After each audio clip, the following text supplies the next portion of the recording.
محترم بزرگوں، دوستوں اور بھائیوں، السلام علیکم ورحمۃ اللہ وبرکاتہ۔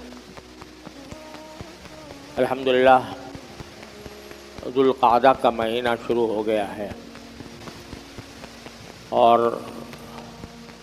اس مہینے کو بھی دوسرے مہینوں پر دو قسم کے امتیاز حاصل ہیں۔ ایک تو یہ مہینہ اشہر حرم میں سے ہے، اور دوسرے یہ اشہر حج میں سے ہے۔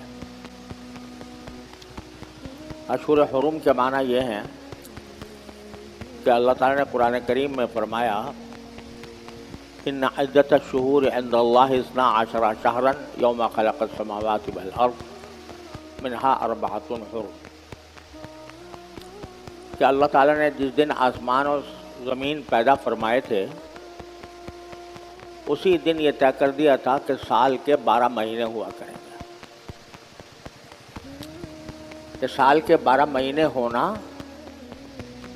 یہ خود اللہ تبارک و تعالیٰ نے مقرر فرما دیا تھا، اور اسی دن مقرر فرما دیا تھا جس دن کے اللہ تبارک و تعالیٰ نے آسمانوں اور زمین کی تخلیق فرمائی، اور ان 12 مہینوں میں سے 4 مہینوں کو فرمایا کہ 4 مہینے حرمت والے ہیں، منہا 4 حرم، 4 مہینے حرمت والے ہیں۔ وہ 4 مہینے جو حرمت والے ہیں وہ اس طرح ہیں، یعنی ایک تو رمضان کا مہینہ ہے، وہ تو اس کی اپنی الگ خصوصیات ہیں، لیکن رمضان کے علاوہ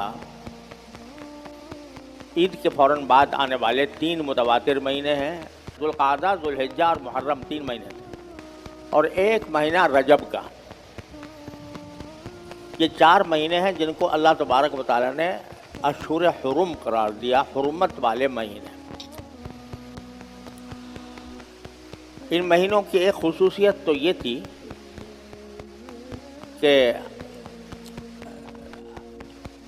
رسول کریم صلی اللہ علیہ وسلم کی تشریف آوری سے پہلے حضرت ابراہیم علیہ السلام کی شریعت میں یہ حکم تھا کہ ان 4 مہینوں میں جنگ جائز نہیں، لڑنا جائز نہیں، چاہے وہ لڑائی جہاد ہو اور کافروں کے خلاف ہو تو وہ بھی ان مہینوں میں جائز نہیں تھی۔ اور جائز نہ ہونے کے معنی یہ ہے کہ مسلمان اس مہینے میں خود سے کسی کافر گروہ کے اوپر حملہ نہیں کریں گے۔ ہاں، وہ اگر حملہ کر دیں تو پھر دفاع کے اندر تو لڑائی کرنا جائز ہے، کہ دشمن کو تو حرمت کا کوئی پاس ہے نہیں، تو وہ اگر ان مہینوں میں ہم پر حملہ کر دے تو اس کے دفاع میں لڑنا تو جائز ہے، لیکن ہم اپنی طرف سے پیش قدمی کر کے کسی دشمن پر، کافر پر ہم حملہ نہیں کر سکتے ان 4 مہینوں کے اندر۔ یہ حکم چلا آتا تھا یہاں تک کہ ابراہیم علیہ السلام کی شریعت سے چلا آتا تھا، تو زمانہ جاہلیت میں جو کفار عرب تھے وہ بھی اس کا احترام کرتے تھے فی الجملہ۔ ان کے یہاں بہت لڑائیاں ہوتی رہتی تھی، قبائلی لڑائیاں، ایک قبیلہ دوسرے قبیلے سے لڑتا رہتا تھا، لیکن ساتھ ہی اس بات کا وہ سب پاس کرتے تھے کہ ان 4 مہینوں کے اندر ہم جنگ نہ کریں۔ اگرچہ اس کے لیے کچھ انہوں نے ہیلے بہانے تلاش کر لیے تھے، مہینوں کو آگے پیچھے کر لیتے تھے۔ مثلا لڑنا تو ان کی سرشت میں داخل تھا، اب 3 مہینے مسلسل ان کی تلواریں نیام میں رہتی، کوئی لڑائی جھگڑا نہ ہو رہا ہوتا، تو 3 مہینے تک خاموش بیٹھنا اور لڑائی نہ کرنا یہ ان کے اوپر بہت شاق ہوتا تھا۔ لہذا جب 3 مہینے گزر گئے، ذوالقعدہ بھی، ذوالحجہ بھی، محرم بھی، اب محرم کا مہینہ آتا تو محرم بھی اشہر حرم میں داخل تھا، اور دل چاہ رہا تھا کہ لڑائی کریں. 3 مہینے خاموش بیٹھنا بڑا مشکل ہو رہا تھا. تو جب محرم کا مہینہ آتا کہتے بھائی اس مرتبہ محرم جو ہے وہ 1 مہینے بعد آئے گا، سفر پہلے آ جائے گا اور محرم بعد میں آ جائے گا. یہ حرکت کرتے تھے جس کو نسی کہتے ہیں. قرآن کریم نے اس کی ممانعت فرمائی.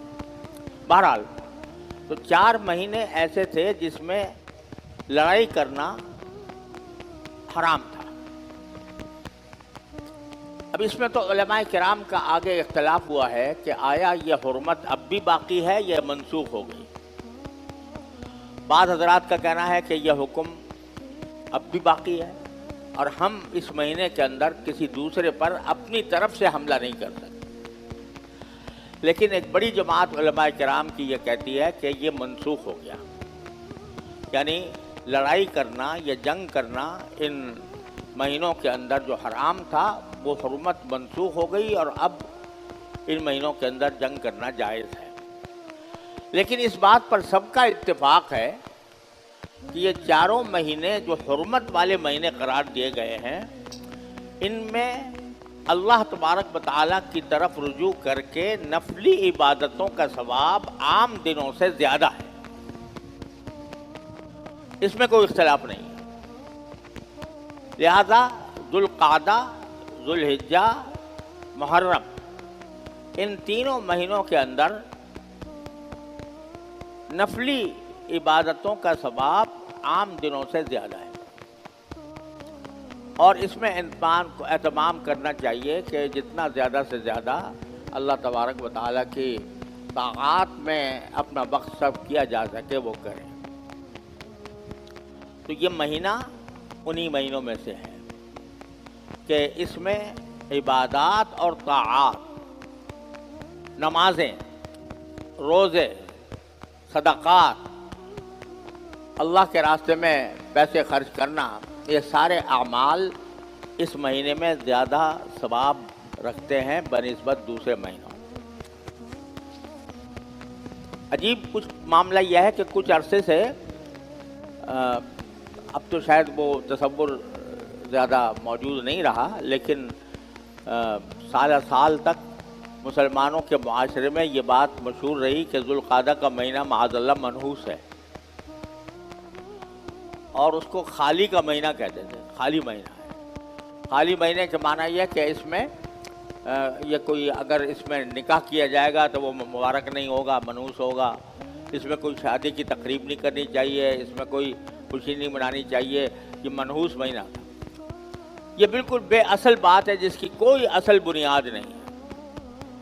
اس کے برعکس جیسے میں نے عرض کیا کہ اشہر حرم میں داخل ہے، لہذا اس میں اور ذوالحجہ اور محرم میں بھی اور رجب میں بھی جتنی زیادہ سے زیادہ عبادت بندہ کر سکتا ہو اتنا ہی اس کے لیے اجر و ثواب کا سبب بنے گا عام دنوں کے مقابلے میں.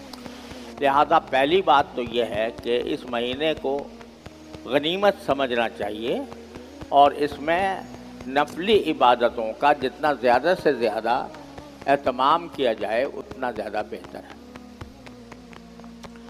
دوسرا، اللہ تعالیٰ نے اس کو اشہر الحج میں سے بھی قرار دیا. اشہر حج شروع ہو جاتے ہیں، حج کے مہینے شوال سے شروع ہو جاتے ہیں. شوال، ذوالقعدہ اور پھر ذوالحجہ میں تو حج کے سارے ارکان ادا ہوتے ہیں. لیکن اشہر حج یعنی حج کے مہینے وہ شوال سے شروع ہوتے ہیں. شوال سے شروع ہونے کا معنی یہ ہے کہ کوئی آدمی اگر شوال سے ہی احرام باندھ لے